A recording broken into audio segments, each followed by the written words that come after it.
record. Over to you, sir. Thank you very much.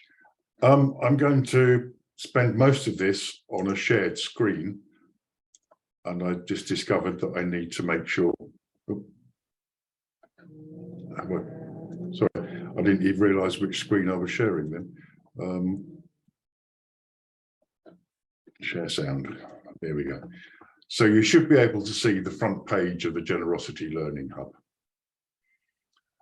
Generosity Learning Hub was set up initially as a way of encouraging people to go on to various courses and keep track of their progress on that. What we've decided to do is actually just make it more open so that people don't have to register for courses, but you can go on here and just go through anything that you want. Some of the material is duplicated, where we've taken it from the Giving Team's webpage, so that it stands as sort of very much more as a standalone set of resources. So what I'm going to do is going to go through the 6 areas that you'll find on the front screen. Now, in order to get onto the Generosity Learning Hub, you have to register. So when you get the link, which will come out after this conference, go onto the Generosity Learning Hub and just register. It's automatic that you'll be given the opportunity to go onto it. We don't generally kick people off, but what we do try and do is obviously make sure that it's not open to abuse. The whole point of this is, as I say, to give you a degree of resources.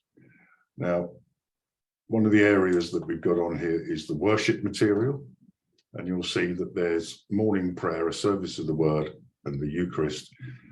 And these are the materials that we would use for Generosity Week, but they can be used as standalone. So if you click on day 2, for example, it will give you a morning prayer that is got all of the resources that you will need based on the common worship morning prayer in contemporary language, but it's very specific for generosity. So for those who are leading worship, they might decide that this is something that they want to do in morning prayer, either over the course of a week or over the course of a month or longer, depending on what you want. There's a service of the word and a Eucharist, both of which are over 2 weeks. The first which talks about generosity, and the second talks about gratitude.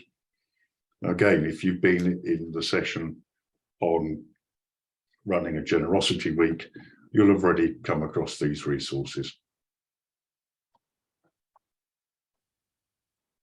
So that's the resources on the worship material. Now, one of the things we find that a lot of people have difficulty with is being able to give stories that relate to how other churches have done and what other churches have done with their Generosity Weeks.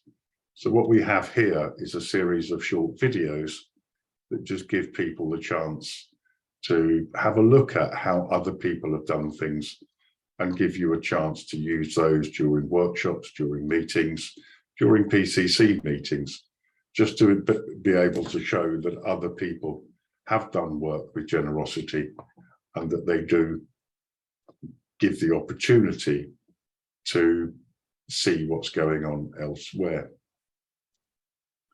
So that's the inspiring stories. And similarly, on the case studies, there are some written case studies about half a dozen churches that have done something with generosity and what it has meant to their community, whether it be their worshipping community or whether it's the community at large.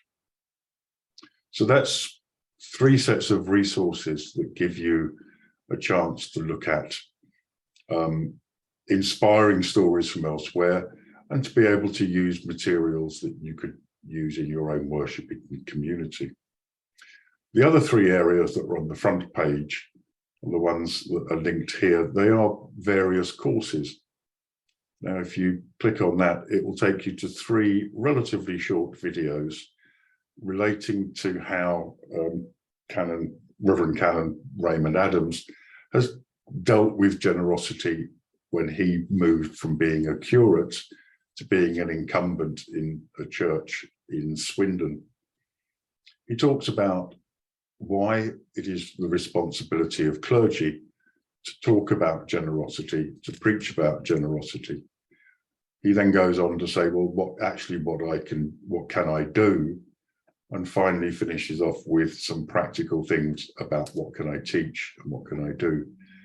Underneath that, there is some examples of material he talks about during those 3 courses. Now, those 3 courses are relatively short. Those 3 videos are relatively short, but give a very good introduction to generosity in a particular setting and some tools and techniques that you can use. We go back to the front page. This is a very detailed course by Sammy Toos, who is the current giving advisor for the Diocese of York. Sammy has taken a lot of the material and really has gone through this in very, very detailed approach. And it is 3 videos. They're each about an hour, but if you can bear an hour-long video, the detail that she goes into really takes you on that journey of how we can go through from thinking about generosity right through to actually doing something about it. How do we preach about it? And what do we do as a result of it? There are also some booklets that Sammy has produced that are also quite useful as part of that course. And the third one of the 3 is a little bit about the theology of giving, which is Sam Wells.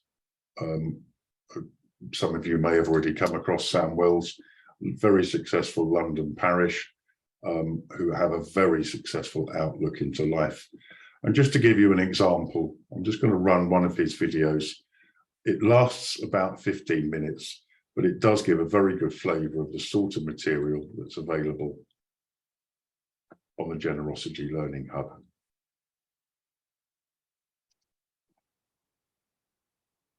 So just let me run this video for you. Giving with your head, your hand, and your heart. 2 Corinthians chapter 7, chapter 8, verses 7 to 15. 30 years ago, I took a 37-hour train ride from Senegal and visited Mali.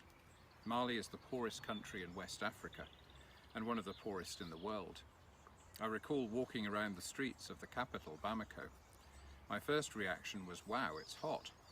But then I felt completely confused. Should I give to the beggars? I'd grown up with an elaborate protection system for my conscience. If I met a beggar at home, I could rely on understanding the welfare system and then go into a conversation in my head about how best to give food and whether cash would be counterproductive if it was bound to go on drugs. As for poverty overseas, that was what aid agencies and government programs were for. I was aware of mutterings and cynicism about whether the money really got through to the people in need, but there wasn't a whole lot I could do about that. But now there was. I found myself face to face with the poorest people in the poorest place in the world. And suddenly I was desperately scratching around for 100 new reasons why I shouldn't give them anything. They're probably controlled by pimps. They wouldn't use the money wisely. If I give to one, I'll be besieged by others. My self-protecting logic went into overdrive. It's probably best to give to the agencies after all, I decided, and headed for the covered market. I wonder how you react when you're asked for money. I wonder if you go into the same convulsions of panic, guilt, and self-justifying logic that I went through that hot, dusty day in Bamako. I want today to think about how our giving can move from paralysis to joy, from secrecy to transparency, from private embarrassment to shared pleasure. Paul asks the Christians in Corinth to support the poor in Jerusalem. It's not clear whether the poor in Jerusalem means the struggling mother church in Jerusalem, or the poor the church in Jerusalem is trying to serve. I'm going to assume it's both. I want to suggest today that giving is always about assisting the poor, building up the church, and deepening our own discipleship. Paul uses three kinds of arguments to persuade the Corinthians. He starts by appealing to their pride. He tries to get them into a competition to give more than the Macedonians. He calls upon their sense of prudent financial management to complete a commitment they initiated a year earlier, and only to give a realistic sum. Next, he holds up a mirror to their faith and holiness. He says Jesus was rich, but became poor to make us rich. Almost goading the Corinthians, Paul says, why wouldn't you want to be like that? Finally, Paul subtly nudges their self-interest. Bring your present abundance to their need, he says, and they might be around to bring their future abundance to your need, should you find yourselves hard up one day. Think about it. Pride, faith, self-interest. It's an ambiguous list of reasons for giving money. When I left university at the age of 22, I sensed a call to be ordained, and I wanted to live with the poor, and I set about finding if it was possible to do both at the same time. So I moved to the poorest part of the poorest city in England. But deep down I knew this wasn't entirely for noble reasons. I knew whatever love and faithfulness I had was mixed up with anger and pride. I had all sorts of heart searchings about what I was doing and why I was doing it. I knew T.S. Eliot's line that the worst treason was to do the right thing for the wrong reason. After a few months I spoke with a wise monk who said to me, everything we do for a dozen or more reasons. If you waited for every one of those reasons to be good, you'd never do anything. If one of those reasons is good, God can work with that, don't you worry. It remains some of the best and most liberating advice I've ever been given. Paul isn't all that worried about mixed motives. I'm not sure we should be a whole lot more worried than Paul was. In a world where there are tax incentives for charitable giving and naming opportunities for institutional donors, it's a fantasy that we'll ever get to a place where the left hand is totally unaware of what the right hand is doing. Our conscience may never be completely clear and our intentions seldom entirely noble, but we can still try to be faithful disciples in the financial part of our lives. So how do we work out what, where, and how to give? I want now to suggest three dimensions of giving. The first is give with your head. Giving with your head is about sticking to the 3 R's of financial giving. R number 1 is routine. By all means investigate the causes of social ills non-profits seek to address. By all means investigate the organisations you're considering giving money to for their purpose, probity, plans and personnel. But in the end, giving is about regular habits, not grand gestures. Paul says, as you excel in everything, excel in generosity. It's often said that time is money, but it's less often realised that money is time. Managing money takes enormous amounts of time, and in the end, most people get others to do it for them. Giving is the same. Find the right organisations and leave the details to them. Become the kind of donor organisations rely on. Give monthly as a matter of routine. R number 2 is realism. Take an honest assessment of what you can give and try to stick to it. Paul says if the eagerness is there, the gift is acceptable according to what one has. The reason poorer people tend to give more than richer people is that richer people are usually more careful with their money. That's why they're rich, after all. Realism means you might sometimes have to say no, but that no is because you've said yes elsewhere. Realism also means anticipating that crises and disasters will occur for you and for others, and keeping something back for such moments.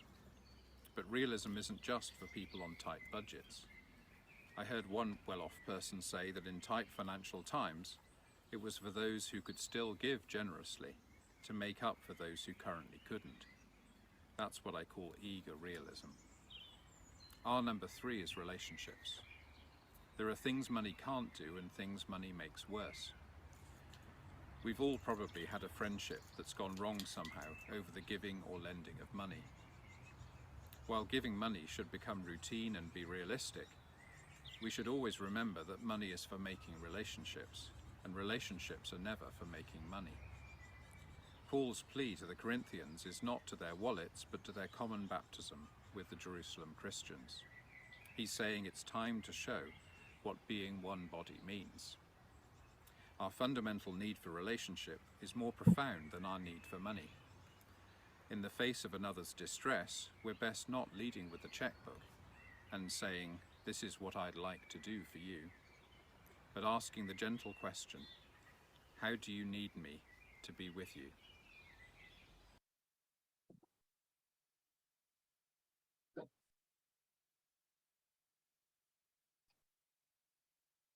So that's just one of the examples, or half of one of the examples of the materials available on there. As I say, very thought-provoking, gives us very much an opportunity to think about generosity with different voices coming across there that we can do. I'll take you into this area of courses now. There is the opportunity for a group leaders guide, which tells you a little bit about how to run events relating to generosity. The stewardship in the local church, the enabling ministry and the theology of giving are on the front page. This is a resource that people might find useful, which is called Surprised by Generosity. And it's a resource that was developed by Exeter Diocese and has got contributors from across the diocese and beyond. What it each week consists of is a short video, a service plan, and some small group resources, which I'll share with you this example. So it starts off by sort of prayer, activity, an icebreaker, watch the video, have a reading, there's reflections, general group questions, and the opportunity for prayer. And as you can see, this does give an awful lot about generosity and about how we can think about generosity across this 7-week period of Lent. An excellent resource, again, well worth having a look at. Under the resource library, we've got some of the links back to the National Giving Team. So something on retreats, how to run a generosity week, which is what I've already spoken about. Inspiring stories from Generosity Week. Materials for talking about giving to young people. Some case studies that you've already had a look at, and also some book extracts where we can go and have a look at material. Now, as you can see, quite a lot of that is from Sam Wells. So we do intend to put some other stuff on there, just that this is not the Sam Wells show. So that is a basic and brief introduction to the Generosity Learning Hub. I don't know if you find that of great use, no use, but it is there. It is something that you have the opportunity to go into and have a look at. We do record which diocese you're from, purely so that we can feed back to the giving advisors whether people within their diocese are using it and whether people need to be directed towards it. I think currently Manchester are lying in 3rd place for the number of users. There are some dioceses where nobody is using it at all. And strangely enough, there are churches outside of the Church of England that are using it because they've obviously come across the resource in other formats. We have a bit of time left, so are there any questions, any comments, or any thoughts about the Generosity Learning Hub? Anything you'd like to see on there, or anything at all that you just like to talk about for 15 minutes? If not, we extend our coffee break. I think our next part is a short break. So if anybody's got any questions, please unmute yourself and have a chat.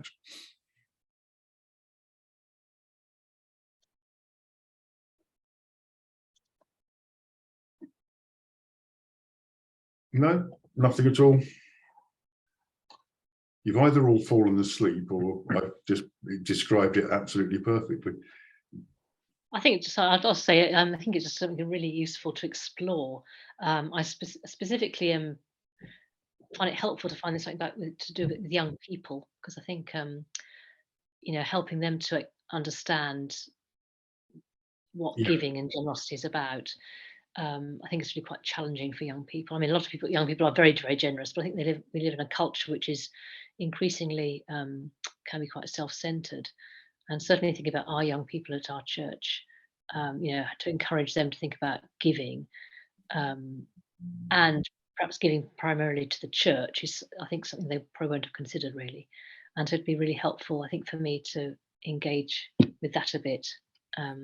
So thank you. It's interesting. There was some research done recently that talked about young people. Young people, when you get to my age, seems to be old people when I was their age. But I think they're talking about under 30s and how many young people and children are more willing to give to other charities than they are to the church. And I think that this is part of the church's difficulty in talking about what money is used for within the church environment. So I think that some of that material is very useful in order to start those conversations with younger people. Thank you, Kate. Anybody else, or do we get an extended tea break?